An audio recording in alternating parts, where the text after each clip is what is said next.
Welcome to the Rodcast, brought to you by the RQ Group, where we deliver HR nuggets to help small to medium-sized businesses navigate the ever-changing workplace. The RQ Group is definitely a resource for all things human resources related for small to medium-sized businesses that either have no HR support, or maybe you just have somebody who's doing your accounting or your bookkeeping, and then the owner decided that he or she needs somebody else to handle all the HR issues. So you could just be floating along and you feel lost at sea some days. My goal is to provide both the employer and the employee with helpful tips and nuggets to navigate the high seas of your workplace. So today's episode is all about the worst cooks in America. So if you're an employer or an employee, a business owner, a CEO, lean in, because I have some real life scenarios that I really think are going to help you understand what the point is for today. Let's get started. You may not know this about me, but if there was one regret in my life that I have, it's that I wanted to become a chef and I should have went to culinary school. I love all things cooking. I love all things baking. That's just kind of my life. And one of the shows that I love to watch all the time is called The Worst Cooks in America. Have you ever seen this show? It's on the Food Network. You got to check it out. Most of the time, they have all of these celebrities that they bring in, and they have zero idea how to cook. And so this season has started. I just started to watch the first episode last night of this season to get caught up. And then this morning, I had this epiphany that I felt like I needed to share with all of my subscribers today. You know, one of the things that we do in life is that we usually get all of the tools in our hands, and then we don't know what to do with them. You know what? Let me pause for a second and tell you this. I know what my strengths are, right? If my toilet breaks, I am not about to go in and try to fix it myself. I'm going to hire somebody that's going to do that for me. But if you need something baked or you need a casserole fixed, you call Rod, right? I'm going to be their person that's going to take care of that for you. So on the episode of Worst Cooks last night, what they told all of their contestants is that they wanted them to fix the best meal that they could possibly fix. And that was going to determine what teams they were on. So there's a lot of dramatics and there's a lot of television things that they go through. Totally get that. But one lady in specific, her name is Rachel, and she is known for being on Big Brother, and she's known on being for The Amazing Race. And to be quite honest, she's known for being a little bit emotional and crying all the time. She decided she was going to fix a chocolate lasagna as her main dish. Now, if you've been around cooking or baking, you know that you can make a chocolate lasagna, but that's a dessert.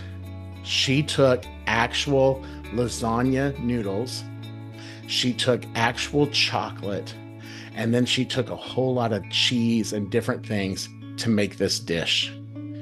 Okay, so she starts off, she takes her lasagna noodles, she lays them in the pan, just hard as a rock, straight out of a box. She then takes her chocolate, she puts the chocolate into a pan, she puts some cacao powder, she puts some oil in there, and she leaves it. A few minutes later, one of the hosts says, "Does anybody smell that? It smells like something's burning." And sure enough, it was Rachel's station, and her chocolate was burning. She just kept saying, "Well, it looks good. It looks good." So the episode continues on. Rachel continues to fix her chocolate lasagna, and the time runs out, and it's time for everybody to judge everybody's dishes. So all of the celebrities are sitting around a table, and they go to eat, and Rachel's dish is placed in front of them, and it is a disaster. The other cast members said, "We're not eating that, not touching it. We are not about to put that in our mouth. It looked disgusting." So the episode goes on, they taste everybody else's dishes, they give feedback on everybody else's dishes, and then towards the very end of the first episode, another celebrity comes out and says, "Well, we're going to do something different this time. Who had the worst dish tonight out of everybody, out of all the contestants?" And of course, the host said, "Rachel. Rachel's the one." And this guest host that came on said, "Well, here's what we're going to do.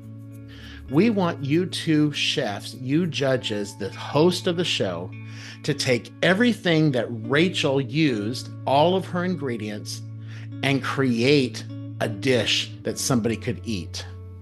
Challenge extended, challenge accepted.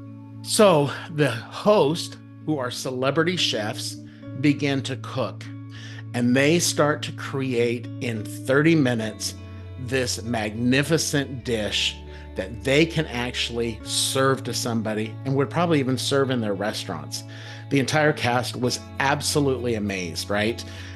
Rachel's looking at that saying, well, see, I knew all of my ingredients were there and I knew that I would be able to fix something great. I just didn't know. I had all the tools. I just didn't know what to do with them. Here's the point of this whole show.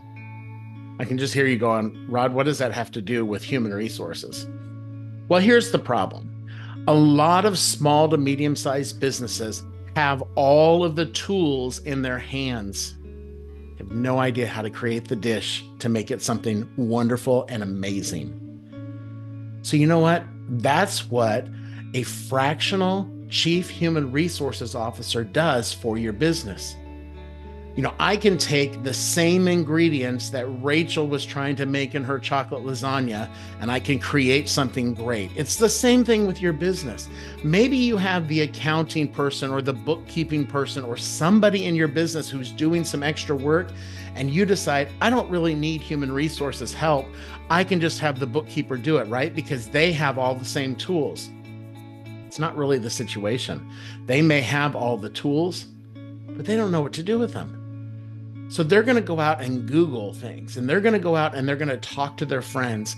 I have several clients currently that decide, you know what, we don't want to bother the RQ group because we can just take care of this. And you know what ended up happening? I have to come back in and fix the things that should have been coming to us in the first place, rather than being proactive and just saying, hey, here's the tools. I want to read something to you right now because some people ask, well, what does it take to be a chief human resources officer? So I want to read you something for just a second, and then I'm going to come back and talk about this. So did you know that becoming a proficient and achieving expertise as a chief human resources officer, a CHRO, in the field of human resources requires a significant investment of time and education, practical experience, and continuous professional development? Now, while the exact number of hours can vary widely based on the individual's background and the complexity of their role, here's a general breakdown. First off, you need formal education, a bachelor's degree in something like human resources, business, or psychology. That's approximately 4 years or 4,800 classroom hours. And then you need to have a master's degree in something like human resources management or a master's in an MBA. And that's about 1 to 2 years, approximately 1,200 to 2,400 classroom hours. And then there's certifications that you need, like to get through the Society of Human Resources Management and get your senior certified professional certification. That's about 100 to 200 hours of focused study. On top of that, you need some on-the-job experience. So if you're going to be proficient, you're typically going to have 5 to 10 years of HR experiences at various levels, with many CHROs working in HR for 15 plus years before reaching their role. So if you assume a 40-hour work week, 5 years is the equivalent of 10,000 hours, and 10 years is the equivalent of about 20,000 hours. Now, on top of that, you need some professional development. So that's conferences, workshops, webinars, networking events, and those all contribute significantly. So if you did 5 to 10 days annually over 15 years, that's about 1,200 to 2,400 hours. And then you need to keep up with HR laws and trends and technology through reading and research, and that could be 200 to 500 hours annually. Now, on top of that, if you're going to become an expert, you have to be involved in teaching, mentorship, and even thought leadership. So many CHROs refine their expertise by mentoring other people, teaching HR topics, or contributing to the industry through thought leadership. and that could estimate over 1,000 to 3,000 hours over their career. And then you need some industry immersion, a deep understanding of organizational strategy, leadership, and culture comes with exposure to real-world challenges. It could be varied, but experiences could be in cross-functional roles or specialized industries, and that adds thousands of hours. So if you take all of that, your education, your on-the-job experience, your continuous learning, achieving all of that, if you're going to become an expert in the field, you are going to be using 10,000 hours to be just proficient. That's about 5 to 7 years of focused work and study. And if you're going to become an expert, you need about 20,000 to 30,000 hours. That's 10 to 15 years, including advanced roles and leadership development. So this aligns with the 10,000 hour rule for mastering complex disciplines, but acknowledges the breadth and the depth required in HR to lead effectively as a CHRO. So why do I tell you all of that? Well, I tell you that because I'm an expert in the field of human resources. I have been working in human resources for almost 30 years. My bachelor's degree is in organizational development. And what I planned to do was to consult and to go into businesses and look at their organizational structures in order for me to tell them what needs to happen. We call that putting the right butts in the right seats. Many times, we are just filling positions because we have an opening or a vacancy and we just throw something in. So when I got my bachelor's degree, I plan to use that to go in and help businesses develop their organization. Many years later, I went and I got my master's degree in organizational leadership. And that includes everything from how do you become a change agent to how do you lead thought leadership projects and be proficient in this. And then about 1.5 years ago, I went on to become a senior certified professional with the Society of Human Resources Management. That's SHRM. That is the highest designation that you can reach in the human resources field. Now, do I tell you that so that my ego gets big and my head blows up? No, I tell you that because I have expertise. Go back to what I said earlier. If my plumbing breaks, I am not a plumber. I'm going to mess things up, or I'm going to pick up the phone and I'm going to call a plumbing service to come and help me. That's what was happening on The Worst Cooks of America last evening as I watched that episode. You have people who want to learn, but they have no idea what they're doing. So I tell you all of that because when you hire a chief human resources officer, you're getting anywhere from 10 to 15 years of expertise in so many fields, and they know what to do. You just got to trust them. Now, here's what I hear a lot from a lot of small to medium businesses. HR is not fun. HR is not something I care about. I don't care what the government laws are. I don't care what this person thinks or that person thinks. Hey, I get it. Human resources is not romantic and it's not sexy at all. I get it. However, it's important. The job of the human resources officer is to hold hands with the employer and to hold hands with the employee and build a bridge there where both of them can work together in harmony. That's what a fractional chief human resources officer does. The idea of a fractional person is not a new concept in business. There have been fractional CEOs, fractional CFOs, but the aspect of having a fractional CHRO is really a brand new concept that started in 2024. So what does it mean? Well, when you hire a chief human resources officer, you are going to pay an annual salary, plus you're going to pay benefits, plus stock options, all of those things. In the Frisco, Texas area, that could range anywhere from $285,000 a year up to close to $350,000 a year. Now, the last I checked, most small businesses, medium size, large size, small size, when you're just starting up, you don't have that extra cash. But here's the other thing you need to know. You don't need a full-time HR person to help you. Now, you may need some hours when you first get started with somebody, but in the long run, a fractional CHRO, like I am, comes in and works about 10 hours a month to help you move your business forward. So I usually start by doing some type of a documentation review. I look at your employee handbook. I look at your business contracts. I look to make sure that you are compliant in every area. I have a client right now that when I looked at all of their documentation, we discovered that their business had not been covered for 10 years. I have another client that they got audited at the middle of the year in 2024, and they were fined $40,000 by the US government because they were not in compliance with their independent contractor services. That's what happens when you become Rachel and you try to make a chocolate lasagna and you have no idea what you're doing because you know about this much and you hope that you're going to be compliant and legal. That's what I do at the RQ Group.